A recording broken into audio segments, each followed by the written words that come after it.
Mexico. One of the small towns, October 6, 1970. In a family of simple workers, Garcia, a daughter was born and named Graciela. Parents were not rich but had certain savings, allowing to realize plans to move to the United States.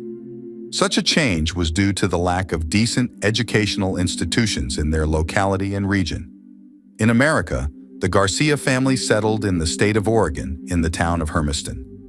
There, the girl grew up and graduated from Umatilla High School and later from Blue Mountain College. Since childhood, Graciela was interested in the beauty industry, studied various types of cosmetics and body care products. As a teenager, she had a passion for creating unusual hairstyles and dreamed of someday opening her own beauty salon with an emphasis on hairdressing services.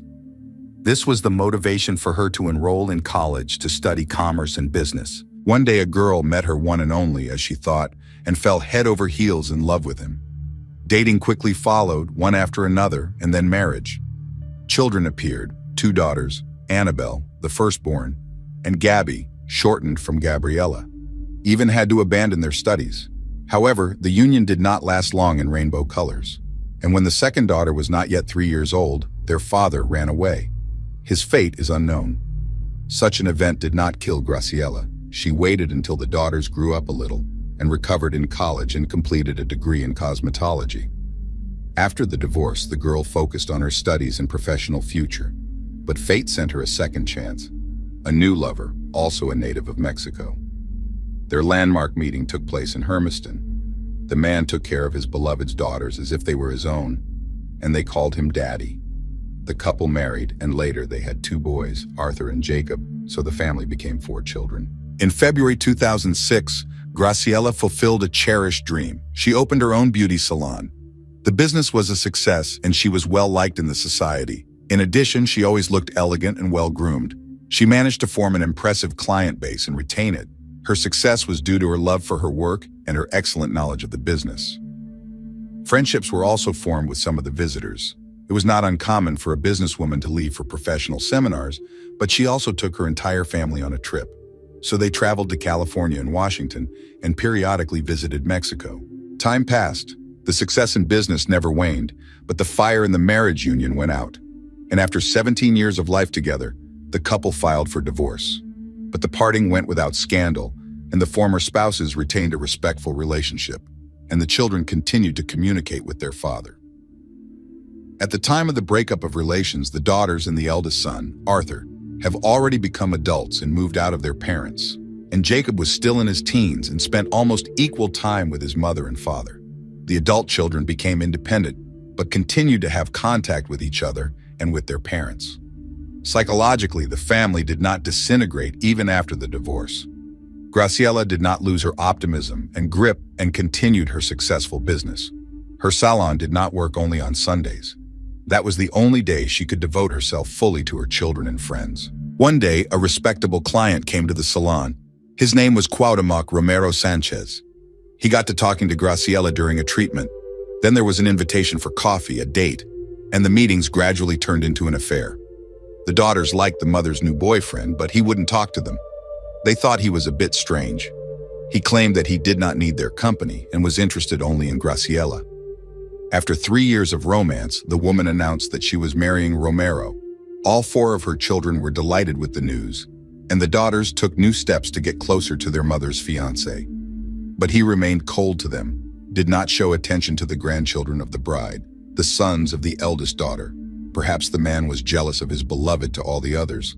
The children were disappointed in him, and Gabriella once confessed to his face that he will never consider him neither stepfather nor father. For them, he is just a suitor mother. At the time, the woman was living in her luxurious home in Hermiston with her son, Jacob. And after the wedding, Romero moved in with them. The beginning of their life together was characterized by idle, but then the new spouse began to behave excessively in a hostess manner, as if this house and all the property of his wife belonged to him. Graciela hated scandals and conflicts, but Romero constantly created a tense atmosphere. The woman often gave in to him, even in small situations, to avoid quarrels. She had a busy work week with one day off, while her husband did not work at all. At the same time, He allowed himself increased control over his wife, who called her, with whom she corresponded, where she went, etc. She could not go anywhere alone. Immediately, a scandal. Soon such relations she was fed up. The boiling point was his regular surveillance of his wife. Once he tried to get into a business conversation on the phone, because of which Graciela almost lost a lucrative contract. His wife could not even just sit with her friends in a cafe, as immediately appeared this jealous man, and made a scene at the entire institution. The wife had to isolate herself from society, so as not to demonstrate the family troubles in public. Only her children supported her in this situation. One day, Graciela texted her daughter, Gabi, asking her to pick her up urgently. The daughter said that she would be able to come only in 2-3 hours, as she was quite far from her mother's house. Just then, a second text came in saying it was an emergency pickup. This made Gabi tense, and her mother admitted that she had just had a terrible fight with Romero, and she needed to go somewhere. And to go somewhere alone, the woman did not dare because of her husband's inadequate jealousy. This time, it was all right. But gradually, the strength and optimism left Graciela, and the fear of Romero's antics grew. Her children increasingly hated such a stepfather. Other relatives felt similar emotions. Everyone agreed that the man was a rather dark and strange type. And at work, Graciela stopped smiling. And often her husband came to the salon and watched her work the whole shift. This made not only her uncomfortable, but also her clients. In 2018, the owner of the salon announced that she was moving it to her home, and the current premises, where work had been going on since 2006, was closing. This measure allowed the woman to work without leaving her home. Many were convinced that such a drastic measure was due to her husband's unhealthy control. But Graciela did not agree with such opinions, and assured that she was very happy to be close to her youngest son and dogs all the time. The largest room on the first floor was chosen for the salon. Its arrangement began, and the work was completed in May 2019. The client base was formed by old visitors and a few new ones. The woman managed to maintain a high reputation, and the business once again brought serious income. Profits were coming in, but family life was crumbling by the day. One day, Gabriela, now 25 years old, visited her mother. At first she smiled, pretended happiness, but soon became very serious, even frightened, and took her daughter into the study. There she showed the safe with valuable papers, money, and documents on the house.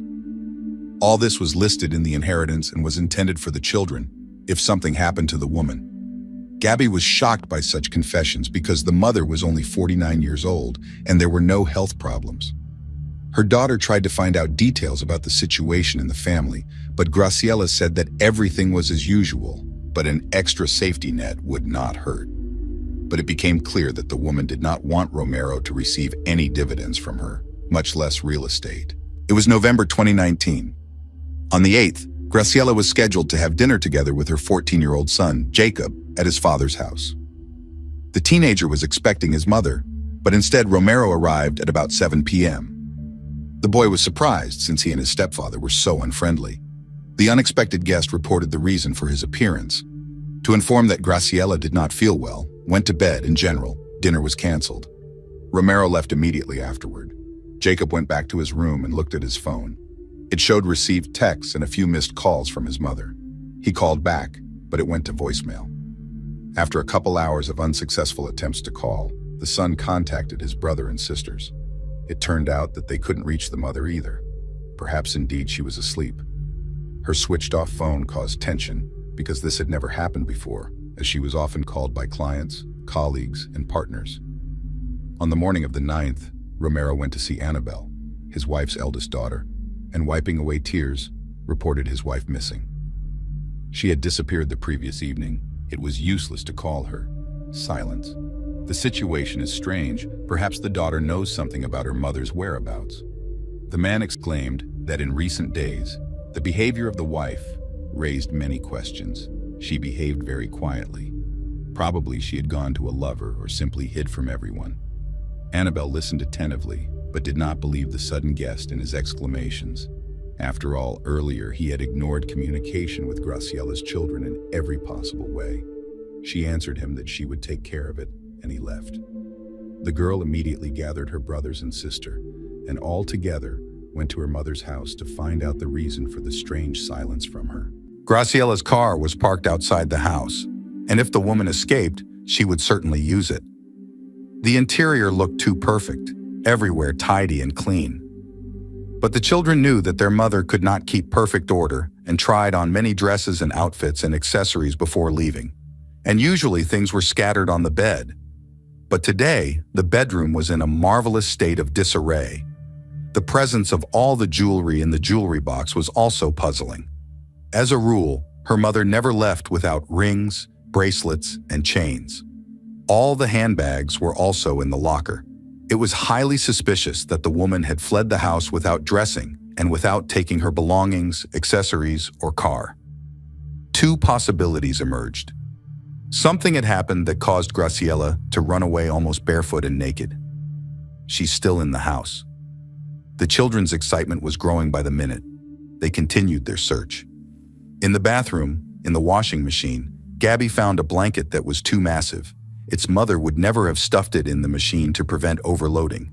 Most likely, Romero had put the blanket in the wash. But why? Was he probably hiding something? The only things missing were Graciela's passport and driver's license, which also seemed very strange. A couple of days later, Annabelle filed a police report about her mother's disappearance. It was puzzling why Romero did not do the same, since he said that Graciela had been missing since the 8th.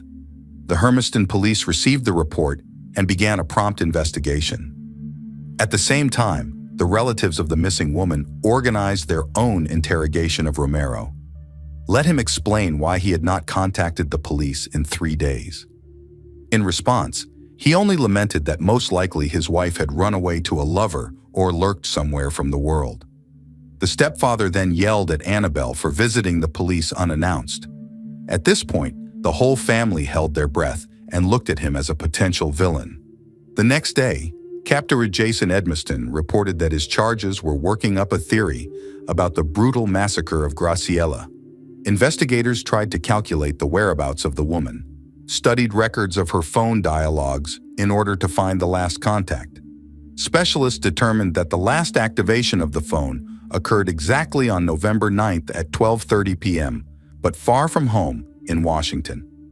The device was then disconnected. The investigation also affected Graciela's bank balances and her social media accounts. But these measures did nothing. The missing woman was not in touch, her bank cards were nowhere to be found, and the leads melted away one by one. The places where Graciela was most likely to be were examined several times, but even there was no sign of her. It was as if she had simply disappeared. The police clung to any chance of finding her and initially launched an intensive investigation. They studied social media. They canvassed Graciela's favorite places, interviewed family, co-workers, and friends. They updated the family weekly on the progress of the investigation. But the case reached a dead end. Communication with the police was reduced to a minimum, then stopped altogether. The relatives themselves called the station to find out about the progress of the investigation. But they were often answered with superficial phrases or ignored. It was March of 2020. The pandemic of COVID-19 was in full swing. The children and other relatives were extremely dissatisfied with the work of the police and turned to the press and television. It was necessary to inform the public about the disappearance of Graciela. Perhaps someone has current and valid information about her whereabouts. Reporters interviewed her children, who said that their mother disappeared in November 2019, and the police are not doing a damn thing to find her. Gabriella became a kind of family press attaché and told reporters different stories related to her mother, travels, letters, and promises. Once the girl vowed to always take care of her mom, and today she is obliged to keep her word, only need a successful completion of the investigation. The girl asked live on air, asking viewers to share any useful information with her family or Hermiston police. Photos of the missing woman have been published in newspapers and shown on television numerous times. Social media descriptions of her have also been reported. Age, 49 years old. Nationality, Mexican. Height, 160 centimeters. Weight, 62 kilos. Dyed blonde hair. The children feared that the mother was kidnapped by intruders and hidden somewhere. in favor of this version spoke suspicious finds on the day of her disappearance.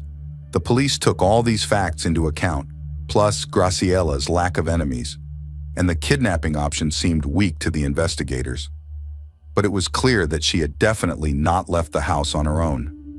The public and the media put pressure on the investigators, and they stated that they were actively working on the case and studying all the evidence available to them.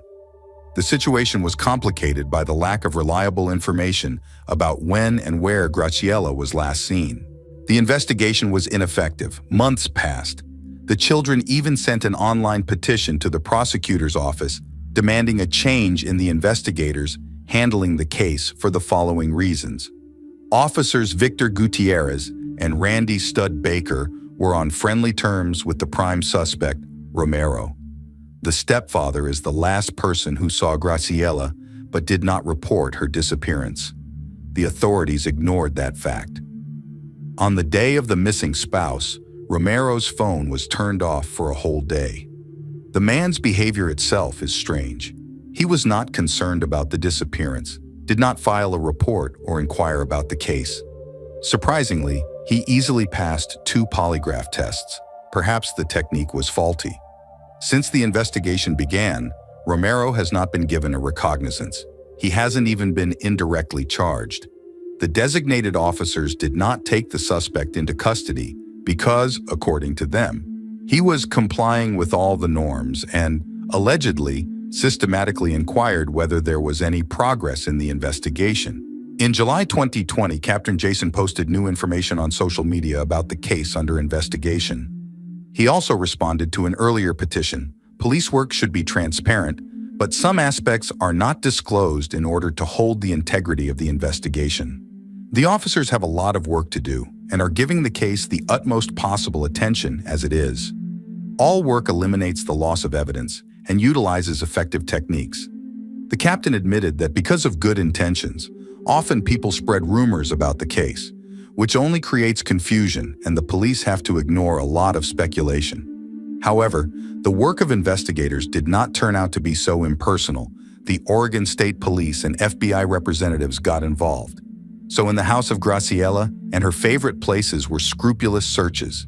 At the same time, Romero did not obstruct the procedures, gave the necessary testimony, and repeatedly submitted to tests and DNA materials. All the investigators working on the case are in no way, neither friendly nor socially, related to the defendants.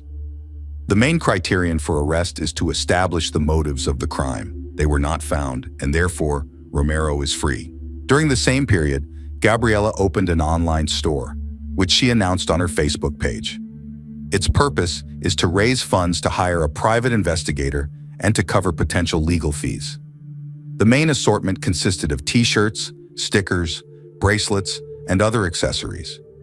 Gabby was full of hope that her initiative would keep the public interested in the case of her mom's disappearance. The chief of the police department responded swiftly to the campaign. The family has the right to hire private detectives and raise money for it in this way.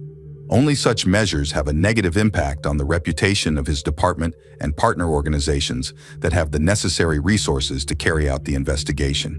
He understands the family's desire to get answers and find Graciela as quickly as possible, but the investigation is not closed and will continue until the woman is found dead or alive. At that point, any leads can be made regarding the suspects. Jason held a press conference, broadcast live. He reflected on the points made and also asked the public to provide officers with really useful information about the whereabouts of the missing woman. It was November 8, 2020, the anniversary of that mysterious disappearance. Graciela's family and friends and co-workers gathered at a local park, Mackenzie Park. Reporters and all people who cared were invited there as well. The family spoke about the woman's life and personality and noted her ability to overcome challenges and keep and maintain a positive attitude.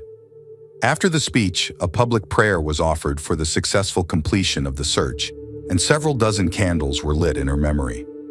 From the park, the family drove to the city police headquarters. Near the building, they laid several signs with the same plea. Find Graciela Garcia already. The next place visited was the missing person's home. Around it and in the adjoining garden, the children laid red roses. These were the flowers their mother adored. On that day and several subsequent numbers, relatives of Graciela stood along Highway 395 for 2-3 hours, holding banners with information about her. In their opinion, this may have helped bring much more attention to the confusing case. The Hermiston police did a tremendous amount of work, according to her statement, working every possible lead and thread, but all to no avail. She had to ask the FBI to look into the case anew. Perhaps experts from a higher structure can draw their lines in the investigation. Jason Edmonston recognized this appeal as a logical measure, because the considerable work of investigators was realized in several states and nowhere to find key leads. On the other hand, the request to the FBI indicated the complete capitulation of Hermiston police officials, although they still continued to actively search. And the FBI took the case files for review and began their investigation, but did not even notify about possible dates of the results. It's September 2023. The investigation is still quiet, but the case has again aroused media interest, not because of new leads and evidence, but because of an incident involving Moises Garcia, Graciela's brother. He allegedly shot Romero 4 times, believing him to be responsible for his sister's disappearance. The victim was shot in the abdomen and shoulder and was emergency hospitalized. He underwent surgery and was transported to the intensive care unit. Journalists did not reveal the true motives for the attack or the police response to Moises Garcia. After this incident, it became quiet again. Romero survived. And in January 2024, Hermiston investigators, already riddled with media and public criticism, publicly stated, "What all the outraged smart people fail to realize is that detectives do not have the evidence necessary to arrest anyone in this case, and they should shut up and not stop the police from doing their job." Captain Jason spoke again. According to him, investigators systematically collect evidence and information without knowing in advance how effective it will be. And here, the impartiality of the officers in collecting information and talking to the people giving it is important. The captain is furious that hundreds of people express dissatisfaction with the actions of the police in social networks without a proper understanding of the specifics of the work of bodies and understanding of the situation. Such critics do not understand what problems there are in the investigation process. As of today, the case of missing Graciela Garcia is still ongoing. Whether she escaped, was kidnapped, or murdered is not known, and her family can only pray for a positive outcome to the search and fight for justice.